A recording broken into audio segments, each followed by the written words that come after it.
drains into azygos behind the heart. So here's our wire models. Well, not our specific ones, these are in better conditions. These came off the internet. I looked up circulatory tree model.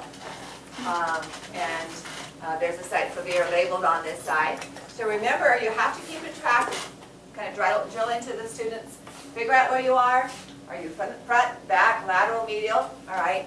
So we're looking from the posterior view.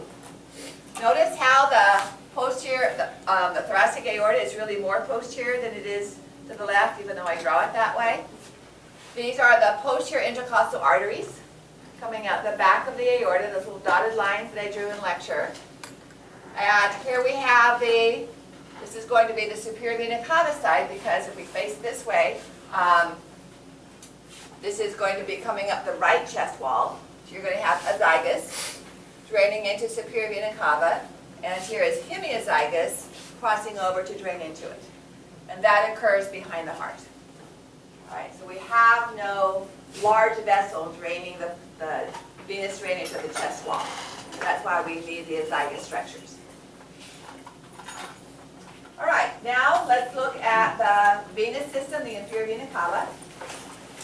We actually should start down the lower extremities and come up and form the inferior vena cava, but I'm kind of going at the same sequence as we did with arteries. So the two vessels that join together to form, well, no, I've never done that way, I'll try now. The two vessels that join together to form the inferior vena cava, which is found just slightly to the right of the aorta, are the common iliac veins. So again, we're looking at vessels that have the same name that you are already familiar with.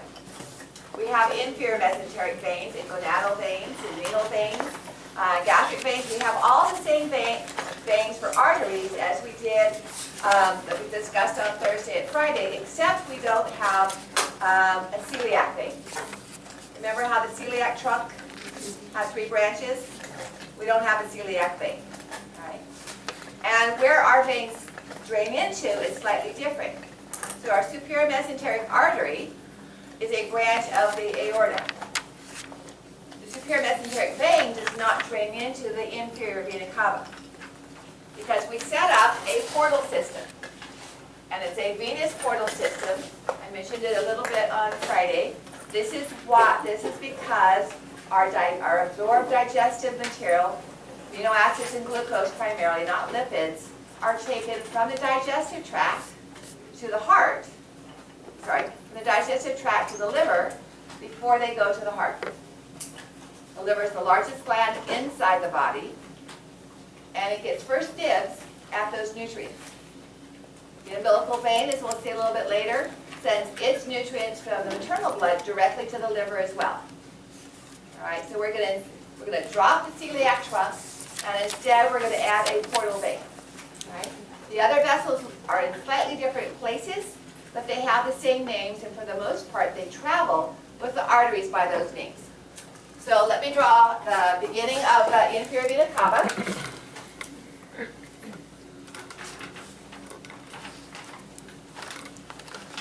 Formed by the union of the common iliac veins.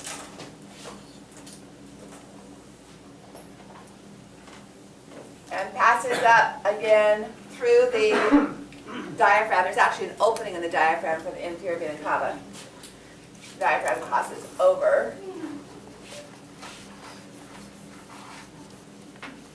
the aorta.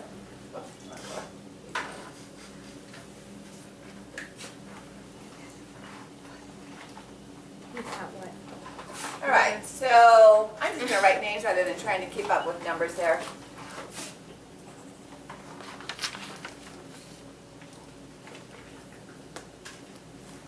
So common iliac vein joins together to form inferior vena cava. So remember, blood is returning to the heart. So blood flow is going to be coming from the lower extremities and the pelvis to go into the common iliac. Now, from the posterior view, remember we had lumbar veins draining into the azygos and the hemiazygos? We also continue to have lumbar veins draining into the inferior vena cava. So they can go either direction. So we'll still see some lumbar veins, even though we have the azygous and hemiazygous, or the ascending lumbars.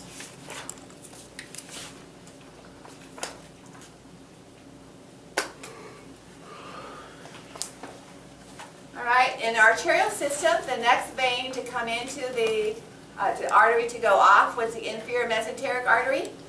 That doesn't drain into the inferior vena cava, so I'm not going to draw it now, okay? As we descended, what was just above inferior mesenteric vein? The renal vein? Nope, the paired gonadals. So these have a slightly different component. I'm going to draw the renals in here first, because I have to utilize the renal veins. These are a little lower than the kidneys actually are located. The kidneys are up closer to the diaphragm, but just to give me some drawing distance, I'm going to lower them down. So we have the renal veins.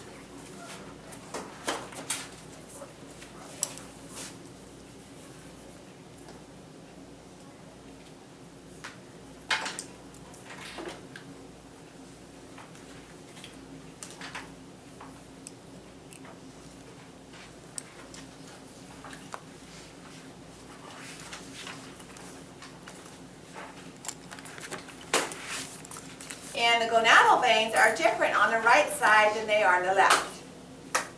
So the right gonadal vein is going to drain into the inferior vena cava on the right side.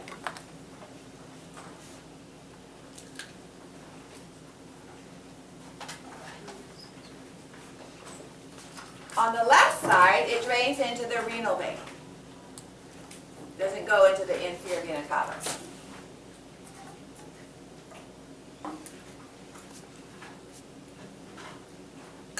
Does this in both male and females.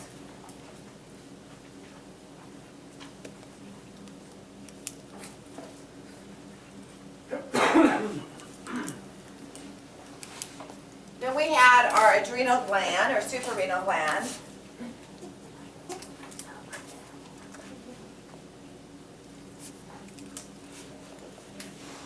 Sitting on top of our kidneys. And we just call them renal veins. We don't talk about superior and inferior. All right? So as long as you see a vein draining the adrenal gland, for some reason, we don't define them specifically, so just adrenal vein.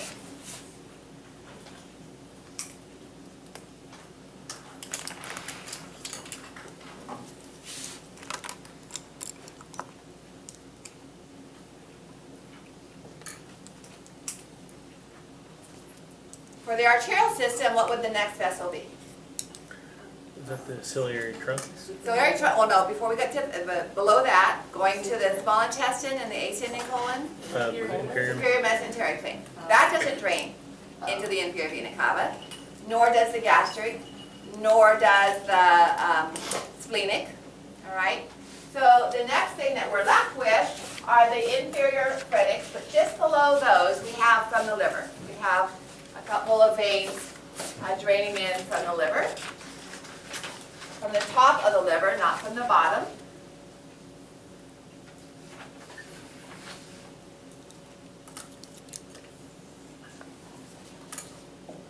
And these are hepatic veins. The liver's on the right side of the abdominal cavity, so these veins come into the inferior vena cava from the right side. And then finally draining down into the inferior vena cava from the inferior aspect of the diaphragm, we have inferior phrenic veins that we find with our inferior phrenic arteries.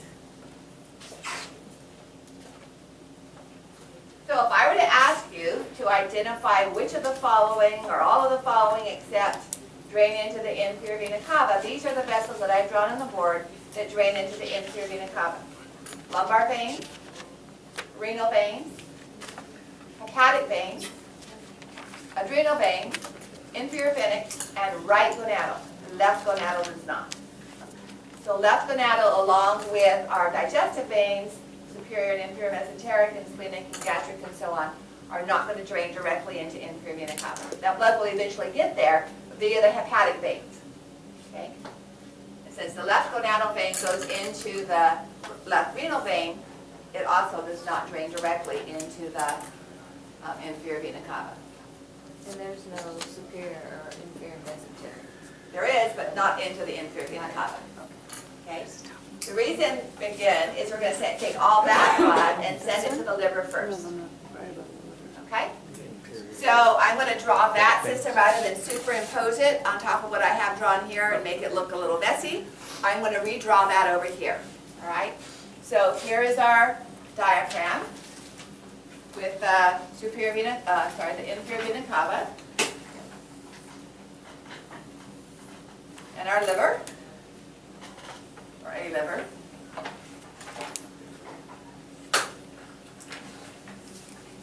And coming from the liver, from the hepatic vein.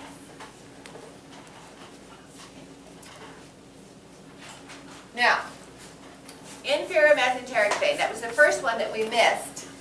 That was not coming into the inferior vena cava. All right, was our inferior mesenteric vein. So that's coming from the left side, remember? So we're going to see our superior rectal vein and our left colic vein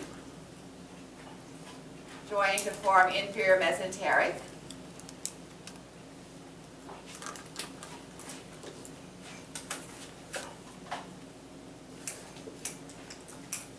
And again, these veins would be found with the artery of the same name.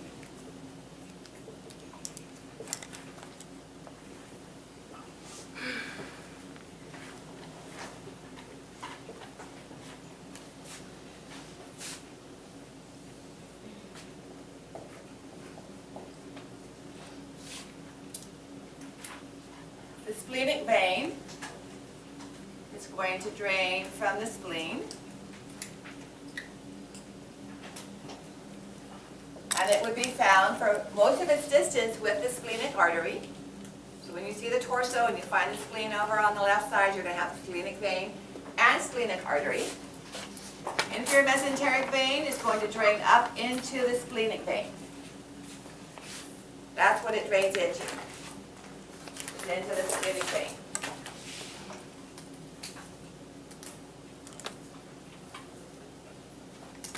So here's the superior rectal vein, left colic, sigmoid and left colic, inferior mesenteric, draining into splenic. All right. From the right side, from the ascending colon and the small intestine, we're going to have the superior mesenteric vein. It's draining the same organs that the superior mesenteric artery supply. So it's going to be draining the small intestine as well as the ascending colon and transverse colon. So that's this vessel right here. It's going to be carrying most of the nutrients. All right. Inferior mesenteric is going to be carrying some vitamin K that is absorbed from the bacteria. Superior mesenteric is going to be picking up a lot of fluid that we reabsorb to create the fecal matter, as well as the nutrients, amino acids, and glucose and other simple sugars. And then splenic vein and superior mesenteric vein together join to form the portal vein. Or technically, hepatic portal vein. I'm going to put that in parentheses because I don't require that you use the word hepatic. So the hepatic vein is formed. This is a lecture type question. The hepatic vein is formed by the union of superior mesenteric and splenic. Inferior mesenteric drains into splenic. And then splenic joins with superior mesenteric to form portal. Okay? So this is the portal. Now, we're only missing one. Anybody remember what we're missing? celiac trunk vessel. We've got in our superior mesenteric. The We've got in gastric. our superior mesenteric and our splenic. We're Gastric. missing gastric, left gastric. Remember how left gastric formed the lesser curvature of the stomach? And so both right and left gastrics are going to empty into the portal vein in this fashion. Like that. Oh, wow. So we're just going to call them gastric veins for now.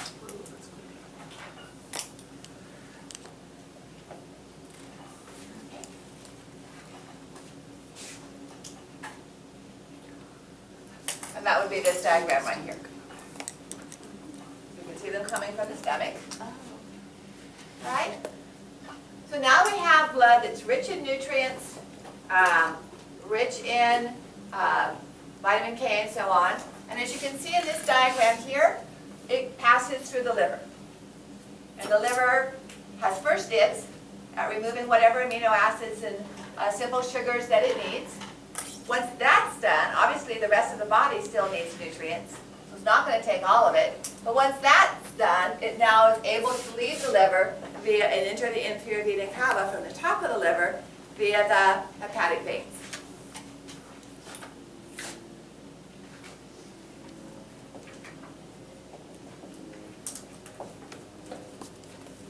So normally, we have arteries and veins going together into an organ.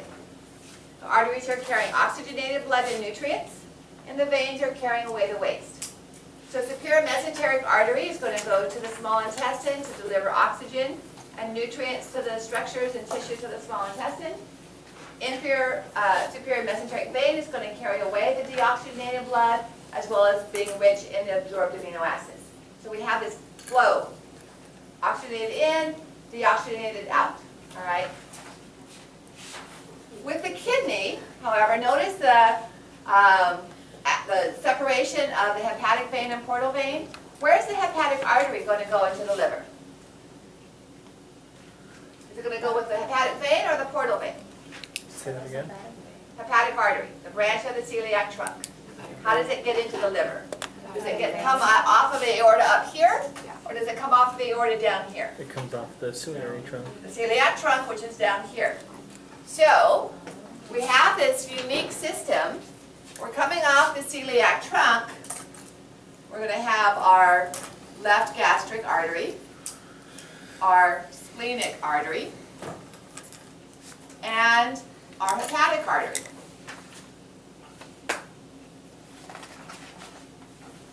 So going into the liver, together, flowing side by side in the same direction, we're going to have venous blood in the portal vein and arterial blood in the hepatic artery. Completely different from any other organ.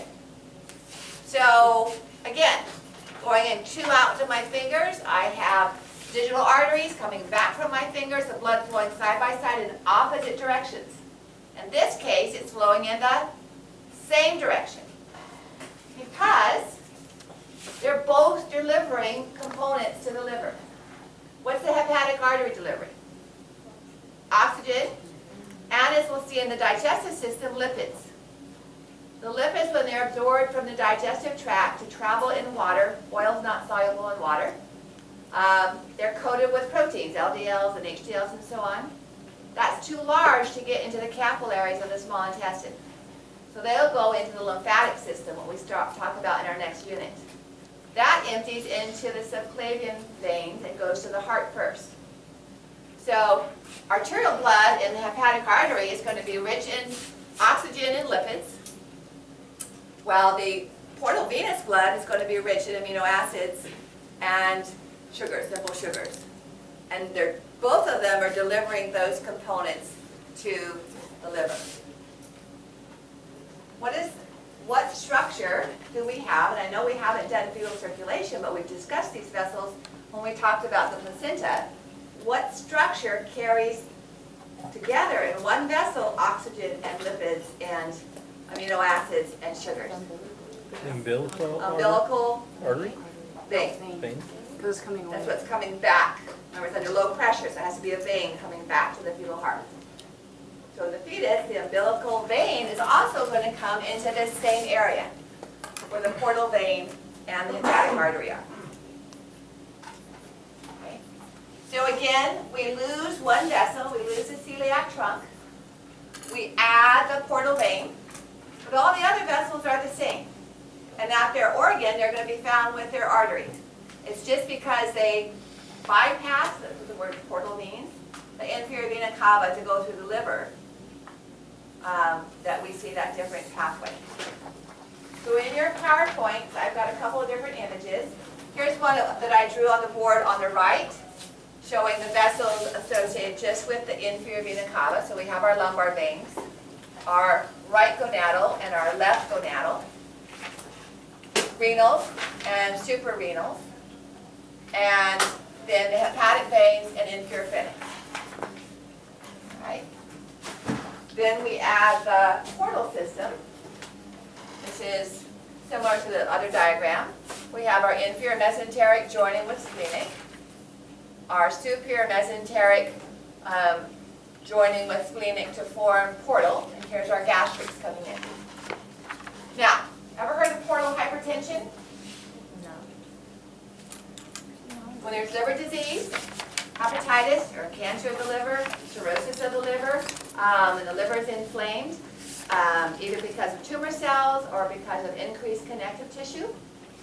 The liver walls and connective tissue get thick and compress the blood vessels within the liver. A lot of sinusoids, remember those are the large capillaries we talked about.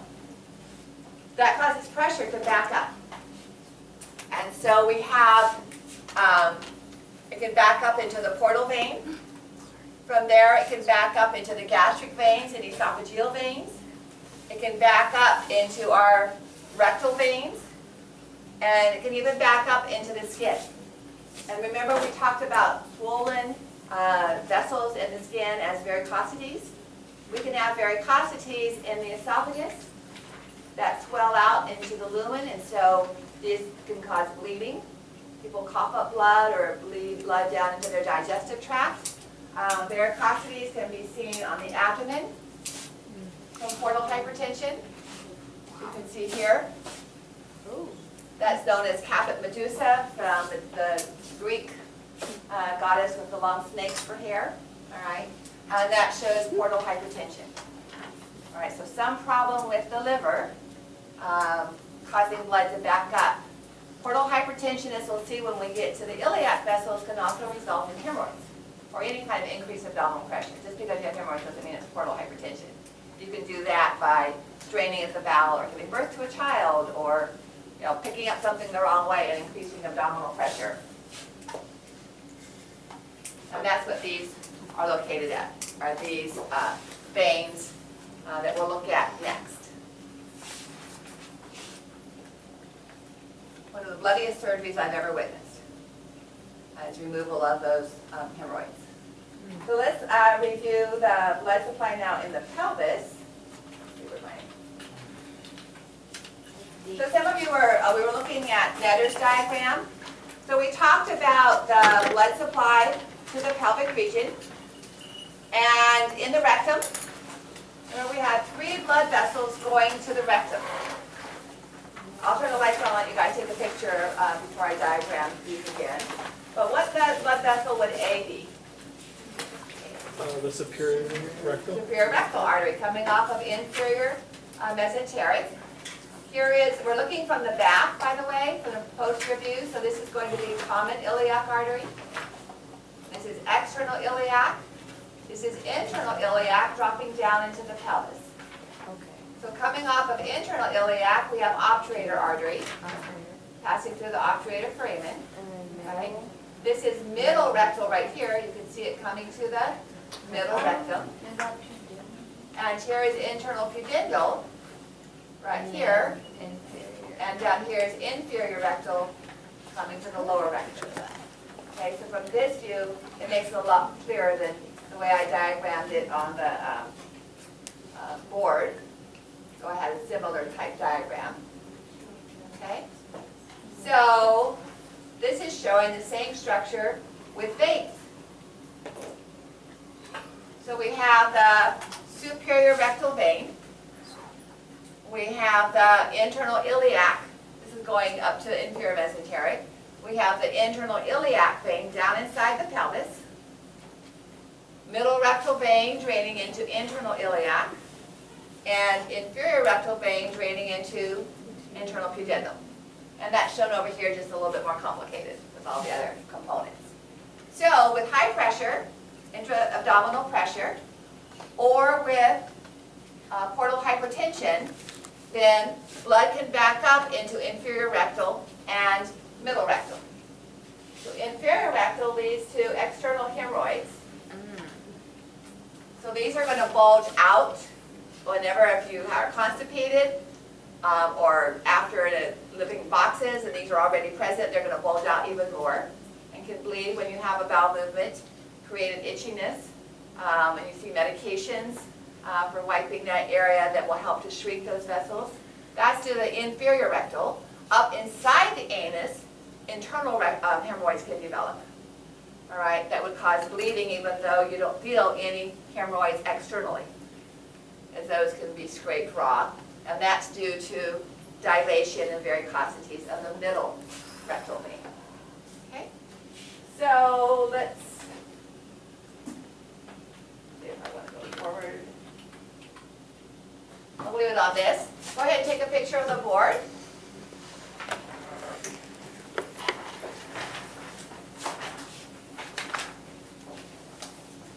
I'll diagram that rectal stuff up there again, but no new vessels here. All of the pelvic branches are exactly the same as our arteries. If I ask you to identify these, you will have the organ with them, like I showed you with that picture of the rectum, or a model like we had with the bulbospongiosis and ischiocavernosus models. You can see the inferior rectal artery going to the opening of the anus. For lecture, obviously, the name of the organ is the name of the vessel, so uterine artery supplies the uterus. Uterine veins are going to drain the uterus. I just want you to recognize as well that those all empty into the internal iliac. So all of the viscera of the pelvis are supplied and drained by internal iliac vessels. Okay? Otherwise, it's rather obvious just because the vessels are named for their organ. But I don't want you thinking uterine artery is a branch of external iliac. Okay?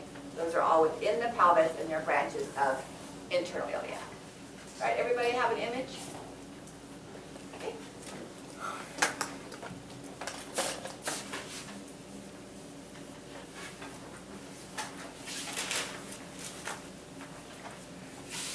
Ooh.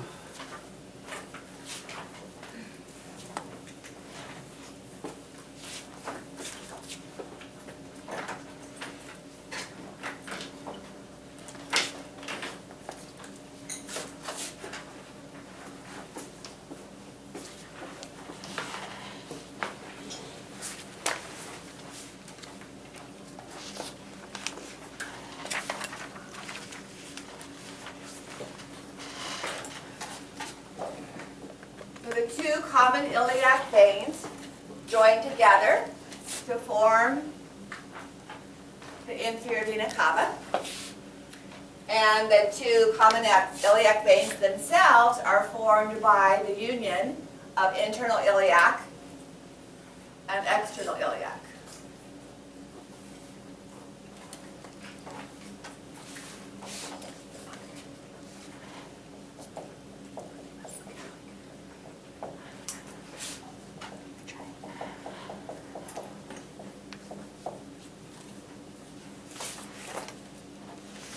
So I'm going to draw that separately over here just to give you a little bit more room.